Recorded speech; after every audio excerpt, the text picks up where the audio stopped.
Hello student, today we read testing of hypothesis problem. ये देखो यहाँ दे रखा है, अगर कोई भी हाइपोथेसिस प्रॉब्लम दे रखी है उसकी टेस्ट को सोल्व करने के लिए हम क्या क्या स्टेप्स यूज करेंगे। ठीक है, ये सारे स्टेप्स दे रखे हैं टेस्टिंग ऑफ हाइपोथेसिस प्रॉब्लम के। सबसे पहला स्टेप क्या है, explicit knowledge of the nature of population distribution, यानी कि जो पॉपुलेशन डिस्ट्रीब्यूशन हम यूज करेंगे उसके नेचर के बारे में हमें कंप्लीट उसकी नॉलेज होनी चाहिए। And parameters of interest and the parameters about which hypothesis are set up, और जो जो पैरामीटर यूज किए गए हैं उनके बारे में भी पता होना चाहिए, यानी कि जो डिस्ट्रीब्यूशन यूज होगा उसके नेचर के बारे में, यानी उस डिस्ट्रीब्यूशन के बारे में पता होना चाहिए। और दूसरा, हमने जो जो पैरामीटर यूज किए हैं उनके बारे में पता होना चाहिए। ये है फर्स्ट स्टेप। अब सेकंड स्टेप आता है setting up of null hypothesis and alternative hypothesis in terms of range of parameter values each one embodies. ये कहता है कि कहाँ पर हमें नल हाइपोथेसिस यूज करनी है और कहाँ पर हमें अल्टरनेटिव हाइपोथेसिस यूज करनी है। जो रेंज ऑफ पैरामीटर वैल्यूज, यानी कि जो हमने पैरामीटर लिए थे ना, पैरामीटर ऑफ इंटरेस्ट या पैरामीटर हाइपोथेसिस आर सेटअप, जो जो पैरामीटर यूज किए थे उनकी रेंज, यानी कि जैसे n पैरामीटर यूज किया तो n की वैल्यू कहाँ से कहाँ तक होगी, इस टाइप से रेंज ऑफ पैरामीटर पता होनी चाहिए। और कैसे हम H0 और H1 को हम कैसे सेटअप करेंगे, वहाँ पर कौन सी हाइपोथेसिस यूज होगी। ठीक है, थर्ड स्टेप दे रखा है choice of suitable static T. जो ये टी स्टैटिक है, टी किस पर डिपेंड है, रैंडम सैंपल स्पेस पर। ये टेस्ट स्टैटिक है।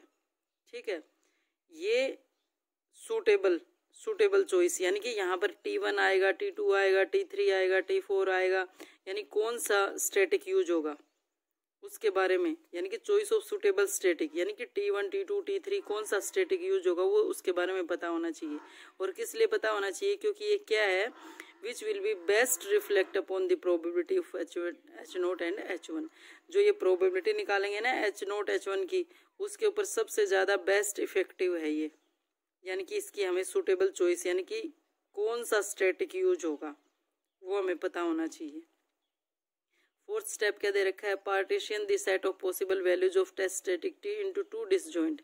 ये कहता है जितनी भी पॉसिबल वैल्यूज दे रखी हैं उसको हम दो पार्ट्स में डिवाइड करेंगे, एक W और एक W का कॉम्प्लीमेंट। ठीक है, W को तो हम क्या मानकर चलेंगे, रिजेक्शन रीजन या फिर क्रिटिकल रीजन।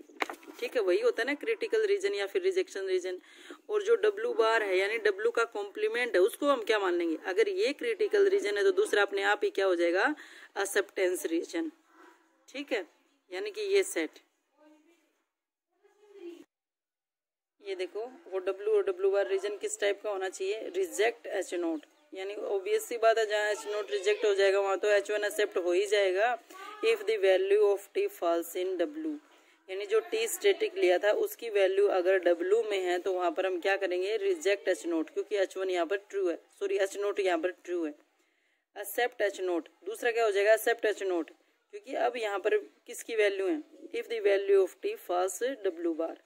ठीक है ना, W में अगर T की वैल्यू इंक्लूड होती है तो वहाँ पर रिजेक्ट हो जाएगा, और W बार में है तो एक्सेप्ट हो जाएगा। ठीक है, दोनों ऑपोजिट होते हैं। फिर देखो नेक्स्ट स्टेप क्या दे रखा है, after framing the above test, यानी कि जो हमने 4 स्टेप लिए हैं वहाँ से हमें पता चल गया कि कौन सा टेस्ट यूज होगा, ये value of T test. Obtain experimental sample observations, compute the appropriate test static and take action accordingly, यानी कि वहाँ पर हम उसका जो ये था ना sample X1 X2 X2 XN, उसी को एक्सपेरिमेंट सैंपल बोला है इसने। ठीक है, फिर वहाँ पर क्या करेंगे, जो अप्रोप्रिएट टेस्ट होगा स्टैटिक का वो कंप्यूट करेंगे एंड टेक एक्शन अकॉर्डिंग, और उसी के अकॉर्डिंग हम उस प्रॉब्लम को सोल्व करेंगे। ठीक है, अब देखो optimum test under different situation. Optimum test से पहले हमें पावर ऑफ ए टेस्ट पता होनी चाहिए। पावर ऑफ ए टेस्ट हमने लास्ट लेक्चर में करवाई थी ना, ऑप्टिमम टेस्ट से पहले हमें पावर ऑफ द टेस्ट पता होनी चाहिए। लास्ट लेक्चर में करवाया था ना पावर ऑफ टेस्ट। क्या होती है पावर ऑफ टेस्ट, जिसको 1 माइनस बीटा से डिनोट किया था। 1 माइनस बीटा क्या किया था, 1 minus beta defined function of the test hypothesis H0। क्या था वो 1 minus beta function of test hypothesis H naught against the alternative hypothesis H1, यानी H0 हाइपोथेसिस को किसके अगेंस्ट यूज करना था H1. Then the value of power function at a parameter point is the power of the test at that point. तभी तो 1 minus beta बन गई थी. देखो अब क्या था, यानी कि जब हम नल हाइपोथेसिस और अल्टरनेटिव हाइपोथेसिस को सेटअप करेंगे, जो सेकंड स्टेप था टेस्टिंग ऑफ हाइपोथेसिस प्रॉब्लम में, अभी हमने सेकंड स्टेप क्या पढ़ा था, setting up of null hypothesis H0 and alternative hypothesis H1 in terms of the range of parameter values each one embodies, यही पढ़ा था ना, तो उसी के बारे में बताया. और वहीं से हमें क्या पता चलता है, enable us to obtain so called best test under different situations. ठीक है, यानी कि जो हम null hypothesis and alternative hypothesis को रेंज ऑफ पैरामीटर के अंदर सेटअप करते हैं, और वहां पर क्या होता है, दूसरा पावर ऑफ द टेस्ट, जिस टेस्ट की पावर निकालते हैं, पावर ऑफ द टेस्ट, उसी को क्या बोलेंगे, best test under different situations. ठीक है, अब देखो, in any testing problem the first 2 steps, मतलब टेस्टिंग प्रॉब्लम में जो पहले 2 स्टेप होते हैं, पहला स्टेप क्या था कि एक्सप्लिसिट नॉलेज होनी चाहिए हमें किसके बारे में, नेचर ऑफ पॉपुलेशन डिस्ट्रीब्यूशन, जो भी पॉपुलेशन डिस्ट्रीब्यूशन यूज होगा उसके नेचर के बारे में हमें नॉलेज होनी चाहिए. दूसरा क्या था, H0 और H1 का सेटअप, यानी कि उसको कैसे सेट करेंगे, ये दोनों स्टेप. यहाँ से हमें क्या पता चलता है, the form of population distribution, the parameter of interest and framing of H0. ये तो फर्स्ट स्टेप तो यही था, form of population distribution, parameters of interest, यही तो था फर्स्ट स्टेप. और सेकंड क्या था, framing of H0 and H1 should be obvious from the description of the problem. यही दोनों स्टेप थे, फर्स्ट स्टेप और सेकंड स्टेप. ठीक है, ये इनके बारे में बताया, कोई भी मतलब सबसे पहले यही 2 स्टेप यूज करने. फिर क्या कहता है, मोस्ट क्रूशियल स्टेप, सबसे इंपॉर्टेंट स्टेप कौन सा होता है, is the choice of best test, best static T. बताया था ना, थर्ड स्टेप यही तो था, यानी कि टी को सिलेक्ट करना, सूटेबल स्टैटिक टी. और टी किस पर डिपेंड करता है, उस रैंडम सैंपल स्पेस पर. तो उसी सूटेबल टी को निकालना, वही क्या होता है, बेस्ट टेस्ट. यही सबसे मोस्ट क्रूशियल स्टेप है. And the critical region W, where by the best test we mean one which in addition to controlling alpha at any desired low level. Alpha क्या होता है, जो हम पहले एक लेवल ऑफ सिग्निफिकेंस सेटअप करते हैं कोई भी काम करने से पहले, वो है ये alpha. Has the minimum type second error beta, यानी कि अल्फा लेवल ऑफ सिग्निफिकेंस में जब अल्फा का सेटअप करते हैं वहां पर क्या होता है, minimum type second error beta and maximum power, ये एरर बताया टाइप सेकंड एरर होता है वहां पर, और मैक्सिमम पावर 1 माइनस बीटा, यही तो करवाया था power of A set, compared to beta of all other tests having his alpha. This leads to the following definition. यहाँ पर इसने सिर्फ यही बताया कि हमने फर्स्ट और सेकंड स्टेप क्या है, सबसे इम्पोर्टेंट स्टेप थर्ड स्टेप है, फोर्थ स्टेप है अल्फा और बीटा, जो W क्रिटिकल रीजन W बार उसका एक्सेप्टेंस रीजन, सिर्फ स्टेप्स के बारे में ही बता रखा है यहाँ पर. अब देखो यहाँ से शुरू होता है most powerful test, MP test, याद रखना MP test, most powerful test. कैसे पता चलेगा मोस्ट पावरफुल टेस्ट है, देखो, let us consider the problem of testing a simple hypothesis. Simple hypothesis को हम ऐसे डिनोट करते हैं, ये सिंपल हाइपोथेसिस है. H0 क्या थी, नल हाइपोथेसिस, जहां पर थीटा पैरामीटर क्या बन जाएगा, theta note, against a simple alternative. ये तो है नल हाइपोथेसिस, और किसके अगेंस्ट है ये, सिंपल अल्टरनेटिव, क्योंकि दोनों ही सिंपल हो गए ना, simple null hypothesis against simple alternative hypothesis. वहां पर H0 की जगह कितना हो जाएगा, H1. थीटा पैरामीटर कितनी वैल्यू लेगा, थीटा 1. ठीक है, मोस्ट पावरफुल टेस्ट में क्या लेंगे, null, simple null hypothesis against simple alternative hypothesis.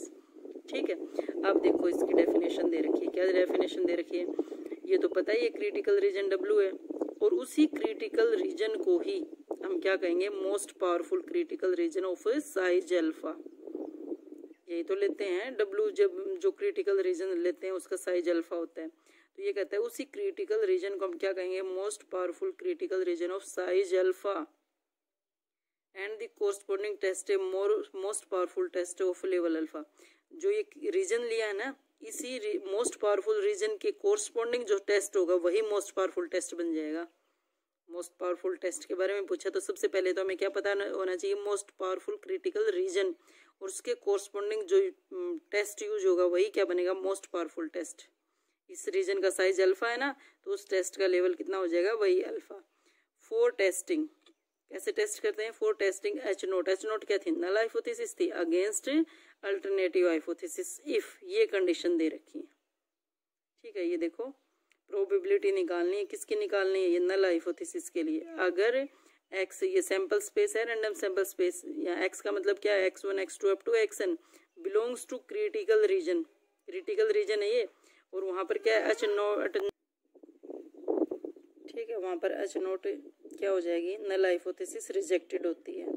तो ये किस में चेंज हो जाएगा, ये तो किस में था, डिस्क्रीट प्रोबेबिलिटी टाइप की डेफिनेशन है, ये कॉन्टिन्यूस टाइप की डेफिनेशन है, यानी कि ये रीजन किस में चेंज हो जाएगा, एल नोट। एल नोट क्या था, लाइक्लीहुड फंक्शन, लाइक्लीहुड फंक्शन मतलब joint probability density function, L note. और एल नोट मतलब क्रिटिकल रीजन डब्ल्यू में बिलोंग करता है, और डब्ल्यू बार यानी इसका कॉम्प्लीमेंट लेंगे, कॉम्प्लीमेंट के लिए L1 ले लेते हैं, दूसरा लाइक्लीहुड फंक्शन डिनोट कर लेते हैं। ठीक है, ये तो क्या है, क्रिटिकल रीजन में अगर रैंडम सैंपल जो लिया था वो बिलोंग करता है, और यहाँ पर एच नोट रिजेक्टेड है, तो ये किस में चेंज हो जाएगा, L naught integration over that region d x is equal to, ये तो हम लेकर ही चले, क्रिटिकल रीजन का साइज कितना है, अल्फा, अल्फा के इक्वल हो जाएगा। अब देखो अगर यहाँ पर ये रिजेक्टेड है तो दूसरी एक्सेप्टेड होगी ना, तो probability of x belongs to W H1, यहाँ पर H1 एक्सेप्टेड है, वो किससे ग्रेटर हो जाएगी, जहां पर H1 रिजेक्टेड थी। ठीक है, यानी मोस्ट पावरफुल टेस्ट कब बनता है, जब जो यहाँ पर H1 एक्सेप्टेड है ना, जिस रीजन में H1 एक्सेप्टेड है वो ग्रेटर होगी जहां पर H1 रिजेक्टेड थी। देखो W में अगर H नोट रिजेक्टेड है तो ऑब्वियस सी बात है W बार में, यानी जो W1 है दूसरा रीजन, दो ही तो रीजन होते हैं, एक रिजेक्शन रीजन और एक एक्सेप्टेंस रीजन। यहाँ पर ये रिजेक्टेड है तो H नोट W1 में जाकर एक्सेप्टेड हो जाएगी ना, और वहां पर H1 क्या हो जाएगी, रिजेक्टेड। तो जहां पर जो एक्सेप्टेड होती है वो ऑलवेज ग्रेटर देन होती है जहां रिजेक्टेड होती है। देखो W में H1 यहाँ पर एक्सेप्टेड है तो greater than equal to, W1 में तो रिजेक्टेड होगी ना, यहाँ एक्सेप्टेड है तो ऑटोमेटिक दूसरे केस में क्या हो जाएगी, रिजेक्टेड। तो रिजेक्टेड वाले से हमेशा एक्सेप्टेंस बड़ी होती है। ठीक है, ये था मोस्ट पावरफुल टेस्ट, किसके लिए था, null hypothesis against alternative hypothesis.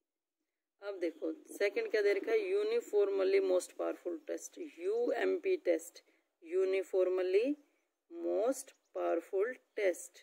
ठीक है, इसमें कैसे पता चलेगा, यहाँ पर तो देखो सिंपल यूज कर रखा है, सिर्फ यही डिफरेंस है। मोस्ट पावरफुल टेस्ट में तो simple null hypothesis against simple alternative hypothesis होता है, और यूनिफॉर्मली में क्या होता है, कंपोजिट। ये देखो क्या करेंगे, simple null hypothesis, simple null hypothesis क्या थी, H note theta is equal to theta note against एक कंपोजिट अल्टरनेटिव हाइपोथेसिस। सिर्फ यही डिफरेंस होता है इन दोनों टेस्टों में। यूनिफॉर्मली में अल्टरनेटिव को क्या लेकर चलेंगे, कंपोजिट। कंपोजिट मतलब दोनों टाइप के हो गए ना, कंपोजिट, दो केस आ गए एक साथ, composite of testing against the alternative, composite है ये देखो, theta note equal to theta naught. Simple में तो थीटा 1 यानी एक पैरामीटर बिल्कुल इक्वल हो गया था ना, सिंपल मतलब एक ही पॉइंट उठाना है, एक ही पैरामीटर उठाना है, और यहाँ पर theta note equal to theta naught, इसका मतलब सिर्फ थीटा नोट नहीं उठाना, और आप कुछ भी उठा सकते हो। ठीक है, तो कंपोजिट होगी ना, theta greater than theta note भी आ गया और theta less than theta note भी आ गया, दोनों टाइप के, दोनों साइड्स के सारे पैरामीटर्स आ गए, तो इसीलिए इसको क्या बोलेंगे, composite. In such A case for pre determined alpha, pre determined होते हैं ना, क्योंकि जो भी क्रिटिकल रीजन लेकर चलते हैं उस रीजन की हमें साइज का पता होता है, ये साइज है alpha, predetermined alpha. The best test for H naught is called the, अब जो H नोट के लिए बेस्ट टेस्ट होगा उसी को क्या बोलेंगे, uniformly most powerful test of level alpha, क्योंकि अल्फा साइज है ना क्रिटिकल रीजन का, तो उसी लेवल का क्या बनेगा, यूनिफॉर्मली मोस्ट पावरफुल टेस्ट। बिल्कुल सेम है, सिर्फ एक ही चेंज है, यहाँ पर तो सिंपल नल हाइपोथेसिस को अगेंस्ट सिंपल अल्टरनेटिव हाइपोथेसिस लेकर चलना था, यहाँ पर सिंपल नल हाइपोथेसिस को अगेंस्ट कंपोजिट अल्टरनेटिव हाइपोथेसिस लेकर चलना है। ठीक है, अब ये इसकी डेफिनेशन दे दी, वही डेफिनेशन वैसे ही। The critical region W is called the uniformly most powerful critical region of size alpha for testing H note theta is equal to theta note against H1 theta note equal to theta nought. ठीक है, तो यानी कि H1 क्या हो सकता है, जैसे theta is equal to theta 1 भी हो सकता है, लेकिन थीटा नोट के इक्वल नहीं होना चाहिए। थीटा 2 भी हो सकता है, थीटा 3 भी। वही प्रोबेबिलिटी अगर रैंडम स्पेस क्रिटिकल रीजन से उठाएंगे तो H नोट यहाँ पर क्या है, H नोट यहाँ पर है रिजेक्टेड है ना, इसलिए L नोट वही likelihood functions in the critical region W is equal to alpha हो गया। वही क्या हो जाएगा, W क्या है, एक क्रिटिकल रीजन, W1 दूसरा क्रिटिकल रीजन। तो ये क्या है, ये डेफिनेशन को डिफाइन कर रखा है ना अल्फा वाला, ये always greater than equal to, ये हो जाएगा for all theta whatever region W1 satisfying. ठीक है, बिल्कुल सेम डेफिनेशन है उसकी तरह से ही। अब देखो तीसरा टेस्ट आता है। पहला टेस्ट क्या था, most powerful test MP test, दूसरा क्या था, यूनिफॉर्मली मोस्ट पावरफुल टेस्ट। ठीक है, अब आता है तीसरा test, Neyman J and Pearson ES lemma, इसको हम बोलते हैं नेमन एंड पियर्सन लेमा। ये देखो नेमन पियर्सन लेमा क्या कहता है, ये कहता है ये जो हमने मोस्ट पावरफुल टेस्ट पढ़ा था ना, मोस्ट पावरफुल टेस्ट क्या था, simple null hypothesis against a simple alternative hypothesis, उसी टाइप का है ये न्यूमन पियर्सन लेमा। यहाँ पर क्या होता है, जो हमारा डेंसिटी फंक्शन होता है f ऑफ x थीटा, जो डेंसिटी फंक्शन, ये देखो जो डेंसिटी फंक्शन होता है ना f(x थीटा), वो क्या होता है इसमें, जैसे यहाँ पर वही सिंपल हाइपोथेसिस, तो यहाँ पर क्या लेंगे, सिंपल मतलब एक ही पॉइंट लिया था ना, H note theta is equal to theta naught, तो ऐसे इसमें single continuous variate and a single parameter, single मतलब एक एक ही लेना, वहां पर भी theta is equal to theta naught, theta is equal to theta 1 लिया था। ठीक है, उसी टाइप से है ये भी। यहाँ पर क्या लेंगे, density functions of a single continuous variate and a single parameter. ठीक है, अब देखो however by regarding x and theta are vectors, जो ये लिए हैं ना हमने प्रोबेबिलिटी डेंसिटी फंक्शंस में, डेंसिटी फंक्शन में x और थीटा दोनों के दोनों क्या लेकर चलें, वेक्टर्स। ठीक है, अब देखो यहाँ पर ये x है, x क्या है, किसका जनरलाइजेशन है, x मतलब पूरा random sample space x1 x2 up to xn।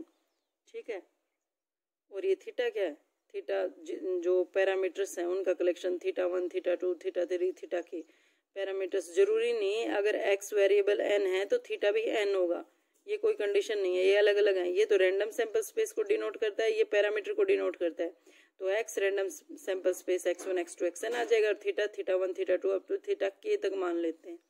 ठीक है,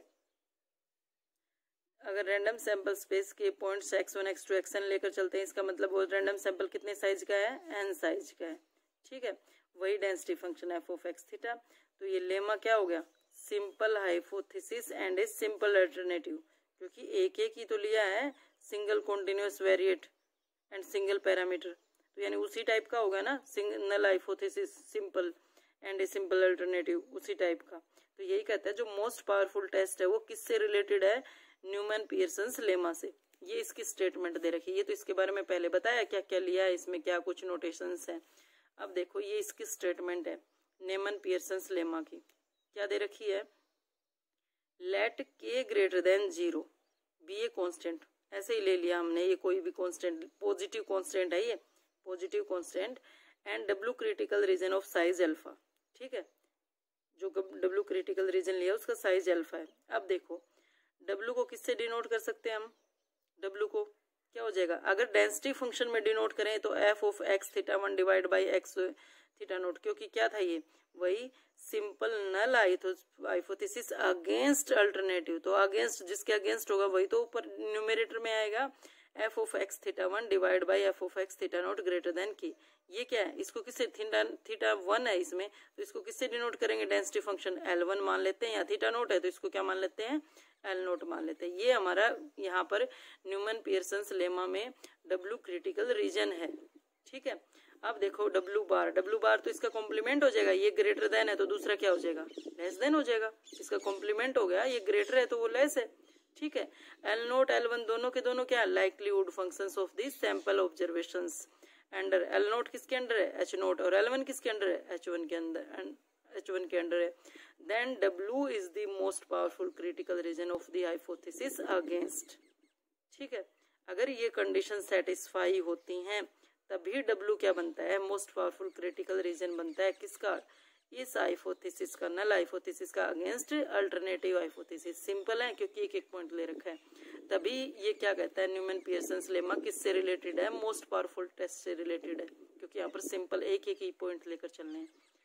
ये देखो आगे इसका प्रूफ दे रखा है, प्रूफ हम इसका नेक्स्ट लेक्चर में पढ़ेंगे। स्टेटमेंट ध्यान रखना न्यूमैन पियर्सन्स लेमा की। Thank you.